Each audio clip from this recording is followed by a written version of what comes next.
और अगर मुझ पर इल्जाम लग रहा है, मुझ पर कोई गलत कर रहा है, तो मैं ऐसा इल्जाम को स्वीकार करता हूं। पता है ना गीताश्री उरांव जी, आप तो मंत्री रहे हैं अपने कार्यकाल में, आप मंत्री रह के कितना काम किए समाज हित में, आप हमको ये बता दिए, एक भी काम हमको गिना दिया कि समाज हित में अगर कोई काम किए हो तो। लोकसभा में जब टिकट मिला था बीजेपी से, तो बीजेपी में लेटर लिखता कि हमको पति को नहीं मिलना चाहिए टिकट का। क्या बताइए, जो लेडी अपना पति का नहीं हुआ वो समाज का क्या होगा। आज बाबा कार्तिक उरांव का सम्मान करते हैं, जिन्होंने समाज के लिए बहुत आगे तक किया, लेकिन उसके बेटी अपने पिताजी को नाम को पूरा मट्टी में मिला रही है। नमस्कार, जोहार। इस वक्त आप देख रहे हैं ग्लोबल मीडिया अपडेट और मैं हूं आपके साथ श्रेया उपाध्याय। राजधानी रांची में इन दिनों सरमटोली का जो मामला है वो काफी तूल पर है। ऐसे में हद तब हो गई जब तमाम आदिवासी संगठनों के द्वारा तमाम आदिवासी नेता, विधायक, यहां तक कि मुख्यमंत्री का भी अंतिम संस्कार कर दिया गया। ऐसे में इन चर्चाओं के बीच एक और नाम ऐसा है जो कि काफी तूल पर है, जिसकी चर्चा अमूमन आदिवासी संगठनों के द्वारा हो रही है, और वो नाम है केंद्र सरना समिति के अध्यक्ष अजय तिर्की जी का। इस वक्त चर्चा के लिए हमारे साथ अजय तिर्की जी मौजूद है। अजय जी, कल एल्बर्ट एक्का चौक पर अंतिम संस्कार किया गया, जिसमें ना सिर्फ पक्ष बल्कि विपक्ष के भी तमाम नेता, विधायक सभी शामिल थे। इस कृत्य को कैसे देखते हैं आप, क्योंकि ये जो कल हुआ है उसमें आप शामिल नहीं थे? देखिए, सबसे पहले तो आपके चैनल के माध्यम से मैं समाज के लोगों को और झारखंड की जनता को बताना चाहूँगा कि तमाम आदिवासी संगठन जो आप कर रहे हैं ये थोड़ा सा गलत है। तमाम आदिवासी संगठन हैं, कुछ गिना चुंदा लोग हैं, 2-4 संगठन हैं, और पीछे से बैकअप दीजिएगा तो देखिएगा बीजेपी और आसू एक भारतीय ट्राइबल पार्टी बनाया आई है, उनका बैकअप है पीछे से, मतलब फाइनेंस वही कर रही है सब लोगों को। तो मैं नाम नहीं लेना चाहता हूं, लेकिन आप उसको भली भांति चेहरा से नाम से पहचान रहे होंगे, आंदोलन में भी कल थे वो लोग। तो मैं कहना चाहता हूं कि बैकअप उनका है, और ये कहना चाहते हैं कि जिस तरह से ये लोग बेबुनियाद बिना मतलब का जो विवाद जो बनाया है रैम का, ये पूरी तरीके से निराधार है, जिसका कोई मतलब नहीं बनता है। हाँ ठीक है, अगर इसको आपत्ति है तो जब 1.5-2 साल पहले जब ब्रिज जब बन रही थी उस समय लोग आपत्ति करना चाहिए था। आपत्ति अभी मैं कहना चाहता हूँ कि 1-आध महीना पहले था आपत्ति, तो सरना असल का जो 10 फीट जो लिया जा रहा था उसका आपत्ति था। एक बार 10 फीट ले चुका था तो उस समय ने किसी ने कोई विरोध नहीं किया। दोबारा बार जब 10 फीट लेने की बात थी पथ निर्माण विभाग के द्वारा, एल&टी कंपनी के द्वारा, तब लोगों ने विरोध किया। तो मुझे पता नहीं था, लेकिन मैं प्रेस मीडिया के माध्यम से पता चला किस तरह का विरोध हो रहा है, तो मैंने वहाँ गया, देखा कि 10 फीट का जो मामला है इसे माननीय मुख्यमंत्री हेमंत सोरेन जी को अवगत कराया, और माननीय मुख्यमंत्री जी ने तुरंत एक्शन लेते हुए कहा कि आप DC मंजुला भजंत्री से जाके मिलिए, और DC एल&टी कंपनी का अफसर और पथ निर्माण के अफसरों को बुला के अपने ऑफिस में बैठाया, सबों से मीटिंग हुई, और हमने कहा कि देखिए सर, यहाँ पर मीटिंग करने से कोई हल नहीं होगा, आपको स्पॉट पर जाना होगा, और स्पॉट पर जाकर जो हमारा समस्या है, जो 10 फीट का लेने की जो बात है, उसे पूरी तरीके से खारिज करना होगा। हम लोगों ने सभी को लेकर के स्पॉट पर गया, और स्पॉट पर ले जा करके तुरंत हमने कहा कि सरना का 1 इंच भी जमीन एल&टी कंपनी हो चाहे पथ निर्माण विभाग हो, उसको हम लोग नहीं देंगे। अब जितना लेना था ले लिया, अब हम लोग 1 इंच भी जमीन नहीं लेने देंगे। अफसरों लोगों ने भी, सभी लोगों ने माना और कहा कि अजय जी आपकी बातों को मानते हैं, और अब हम लोग 1 इंच भी जमीन सरना का नहीं लेंगे। मामला वहाँ पर समाप्त हो गया, खत्म हो गया। तो लोगों को लगा, जो 2-4 संगठन के लोग हैं, कि अरे अजय तिर्की ने तो सारा हम लोग का जो मुद्दा था पूरा खत्म कर दिया, मतलब सॉर्ट आउट कर दिया, तो अब हम लोग किस मुद्दा पर राजनीति करेंगे।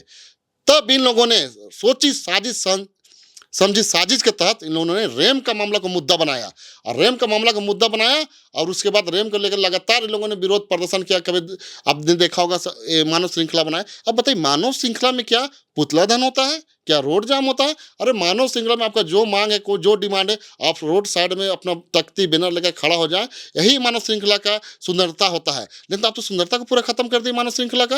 आप रोड जाम कर रहे हैं, कहीं झगड़ा लड़ाई लड़ रहे हैं, कहीं पुतला दला रहे हैं, ये क्या मतलब है?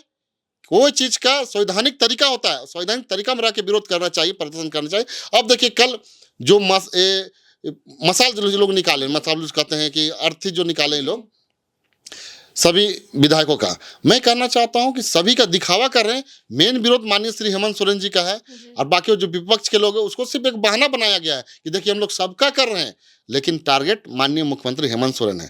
इस तरह का ये लोग दिखावा न करें। कल देखा होगा आपने प्रेस मीडिया के माध्यम से कितना ढोंग रच रहे, हाय हाय हाय हाय कर रहे हैं, मतलब लगता है कोई मर गया उस टाइप के कर रहे हैं। और इस टाइप का ड्रामा ढोंगी मत कीजिए। इस टाइप का ड्रामा ढोंगी करना है तो नाटक कंपनी खोल लीजिए। मैं कहना चाहता हूँ जिस मुद्दा में है उस मुद्दा पे बात करें, और तार्किक रूप से बात करे।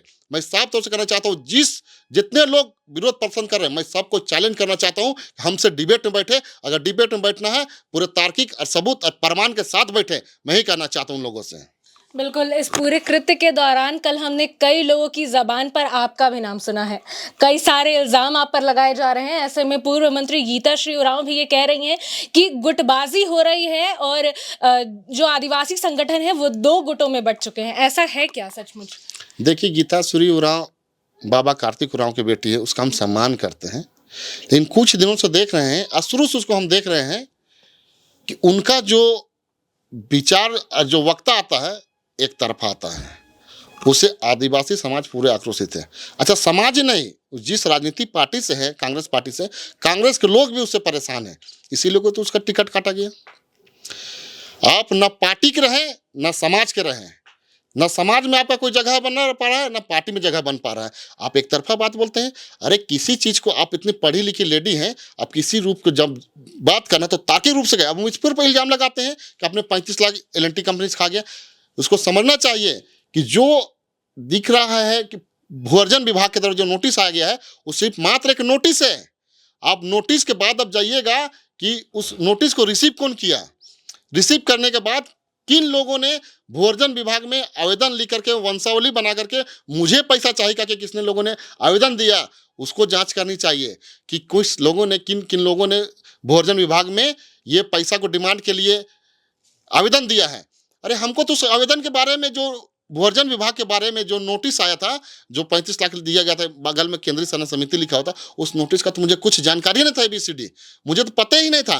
ये तो बाद में मुझे पता चला, जब पेपर के माध्यम से कुछ लोग, हम लोग डॉक्यूमेंट जब निकालना, जब खोजना जब चालू किए, खंगालना जब चालू किए, तब देखे कि इस तरह के मेरे नाम से आया है और रिसीव कोई और किया है। और जो व्यक्ति रिसीव किया है, अरविंद हंस जी, वही व्यक्ति वहाँ पर क्या करते हैं कि आपका अपने लेटर पैड में अपने वंशावली बना करके, उनकी मुझे पैसा चाहिए करके भूअर्जन विभाग में आवेदन देते हैं। मैं सभी का भी प्रेस कॉन्फ्रेंस करके पर्दाफाश करूंगा, और जो ये बेबुनियाद का जो लोग विरोध कर रहे हैं, उसका भी हम लोग पर्दाफाश करेंगे, किसके इशारे पे लोगों ने काम कर रहे हैं। गीताश्री उरांव ने ये भी कहा है कि वो अब आपको अपने समाज का हिस्सा नहीं मानती हैं। साथ ही कड़े शब्दों में निंदा करते हुए उन्होंने आपके लिए ये बातें कही हैं कि आप दलाल प्रवृत्ति के आदमी हैं। इस तरह की चीजें मीडिया के सामने लगातार कही जा रही हैं आप पर।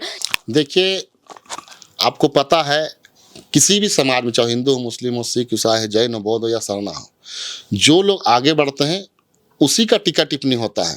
जो लोग घर में सोए हुए रहते हैं, उसका कोई भी टीका टिप्पणी नहीं होता है। ये मैं आपको बताना चाहता हूँ। जो लोग लगता है कि ऊंचा उड़ रहे हैं, जो लोग आगे बढ़ रहे हैं, उसी का लोग टीका टिप्पणी करते हैं, उसी को ब्लेम करते हैं। अरे हमने तो काम किया है। आप बताइए ना गीताश्री उरांव जी, आप तो मंत्री रहे हैं अपने कार्यकाल में, आप मंत्री रह के कितना काम किए समाज हित में, आप हमको ये बता दिए, एक भी काम हमको गिना दिए कि समाज हित में अगर कोई काम किए हो तो। अरे मंत्री थे आप, अरे हमें मंत्री दे के देखें, 1 साल झारखंड का कायाकल्प बदल देंगे हम, ये कहना चाहते हैं हम। आपने तो मंत्री रहा, एक भी समाज का काम नहीं किया, ना ही समाज के किसी को भला किए हैं। आप तो सिर्फ और सिर्फ समाज को तोड़ने का काम कर रहे हैं। मेरा जब कार्यकाल जब पूरा नहीं था, 2 साल 2 महीना बचा हुआ था, तब इन लोगों ने चिरौंदी टाइगर हिल में मीटिंग करके मुझे केंद्रीय सनद समिति निष्कासित करने का इन लोगों ने काम कर रहे थे। अब बताइए, जब मेरा कार्यकाल नहीं पूरा है 2 महीना का और हमें निष्कासित कीजिएगा, तो मुझे गुस्सा आएगा कि नहीं आएगा। उस समय से हम देख रहे हैं कि ये लेडी जो है, जो अपने पति के बारे में, जब उसको लोकसभा में जब टिकट मिला था बीजेपी से, तो बीजेपी में लेटर लिखता कि हमको पति को नहीं मिलना चाहिए टिकट का। क्या बताइए, जो लेडी अपना पति का नहीं हुआ, वो समाज का क्या होगा? जो पार्टी का नहीं हुआ, वो समाज का क्या होगा? वो लेडी जो अपने पति का नहीं हुआ, अपने पार्टी का नहीं हुआ, वो समाज का क्या होगा? ऐसे लेडी से बचना चाहिए, जो एक तरफा बात को सुनती है और एक तरफा बात को करती है। हमने उसके पिताजी बाबा कार्तिक उरांव का सम्मान करते हैं, जिन्होंने समाज के लिए बहुत आगे तक किया, लेकिन उसके बेटी अपने पिताजी को नाम को पूरा मट्टी में मिला रही है। 5 करोड़ के भवन को लेकर भी विवाद है। लोग कह रहे हैं कि सिर्फ कागजी कार्रवाई हुई है, कागज पर वो 5 करोड़ का भवन बना है, ना कि असलियत में। इस पर आप क्या कहेंगे? देखिए, मैंने आपको फिर से पुनः एक बात कहना चाहता हूँ कि जो लोग करते हैं उसी पे इल्जाम आता है। अरे हमने तो इतना बड़ा भवन बना दिया, अब वो जो बना है, अब हमको बताइए कि जो लोग इल्जाम लगा रहे हैं उसका कार्यशैली क्या है, उससे जरा पूछिएगा कि वो समाज के लिए क्या किया। तब उससे पूछिएगा कि आपने समाज के लिए क्या किया। अरे हमने तो इतना बड़ा भवन बना दिया आदिवासी समाज के लिए। उरांव मुंडा खड़िया हो संथाली, 5 फ्लोर है, 5 फ्लोर में आदिवासी का नृत्य, गीत, संगीत और भाषा सिखाया जाएगा। और उसके बाद इतना बड़ा जो भवन बना है, पूरे भारत में मैं सीना ठोक के कहता हूं कि मैं ऐसा भवन नहीं बनाऊंगा। और अगर मुझ पर इल्जाम लग रहा है, मुझ पर कोई गलत कर रहा है, तो मैं ऐसा इल्जाम को स्वीकार करता हूं और ऐसा भवन पूरे झारखंड में 100 और बनाना चाहता हूं। मैं पूरे समाज को ये तोहफा देना चाहता हूं। अगर मुझ पर इल्जाम लग रहा है तो ये सही लग रहा है इल्जाम, मुझे लगे ये इल्जाम और मैं स्वीकार करता हूं, ऐसा भवन मैं और बनाऊंगा, पूरे झारखंड में 100 बनाऊंगा मैं।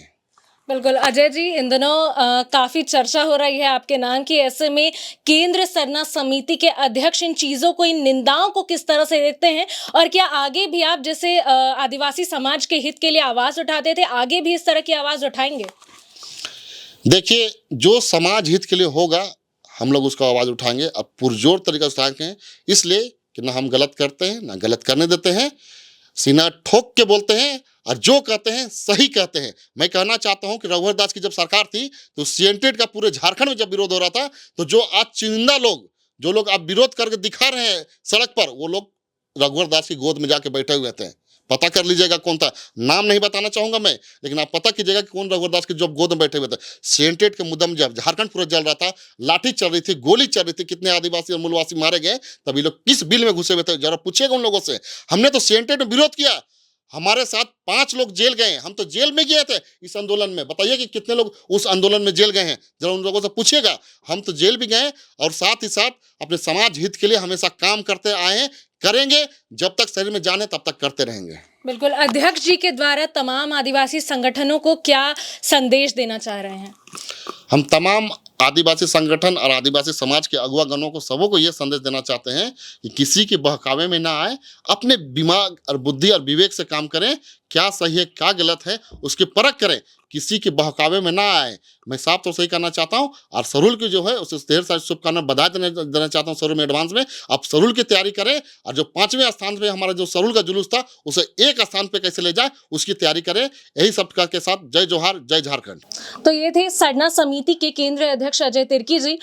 तमाम मुद्दों पर हमने उनसे बातचीत की और उनके पक्ष की जो बात है वो भी हमने सुनी। हमने देखा है कि किस तरह से इन दिनों राजधानी रांची में सिरमटोली फ्लाईओवर को लेकर मामला काफी तूल पर है। साथ ही साथ कई सारे ऐसे आदिवासी संगठन हैं जो कि इन दिनों सरकार का पुरजोर तरीके से विरोध कर रहे हैं। ऐसे में अजय तिर्की जी ने अपने हिस्से की बात कही है, साथ ही साथ बताया है कि किस तरह से वो जो आदिवासी संगठन है वो भी कहीं ना कहीं गलत है। साथ ही साथ किस तरह से आदिवासियों के बीच में ही इन दिनों गुटबाजी हो रही है और किस तरह से सरकार को नकारात्मक तरीके से पेश किया जा रहा है। इसके साथ हम आपसे फिर मिलेंगे अगली कड़ी में। तब तक के लिए देखते रहिए ग्लोबल मीडिया अपडेट। धन्यवाद।